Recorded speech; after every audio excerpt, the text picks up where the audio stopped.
Nu, nebegali tęstis taip, viskas gana. Gaunam labai daug laiškų, kur kvestionuojamas jūsų tinkamumas kaip prekinio ženklo The North Face veido. Ką čia dėl to vieno story, kur per naujaką be maikas ir cigariukų rankų reikiu ant visų, kad neįkančių žmonių, kurie nešioja striukės? Ir dėl šito taip, aha. Aš esu vertas Portlando, aš esu vertas North Face'o.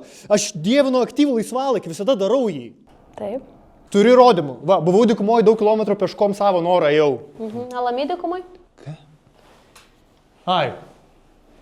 Alami, dykuma yra. Buvau užlipęs Everestą. Aš girdėjau, tai Narbuto kalną net neužlipė. Iš kur tu čia šitą girdėjai? Kas Gražvydas sakė?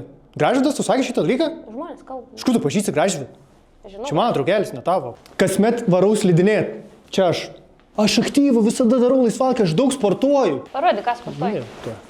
Parodyk. Nu, įstrigo. Nikščiai. Aha, jo, va tiek dažniausiai.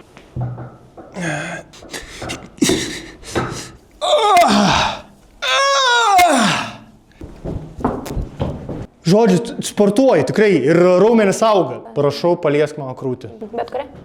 Bet kuria. Ne, nu yra kažkas. Čia toks kuzinis. Tu žinai, kad negalima vyram liest pilvo. Atsiprašau. Ačiū. Nu gerai, aš matau, kad tu labai stengiasi. Galėsi pabūti dar The North Face veidu. Okay? Nu, nes Portlandas vis tiek ne tik apie sportą ir apie laisvalaikį viską. Tik nebekelk storio antradieniais kaip siurbė alaus bokštą. Gerai, nu. Ir vis tiek dar turėsim vieną testą padaryti, žinok tą. Skaitai tu sutartę, ne? Viską. Super. Ką mes čia tiksliai?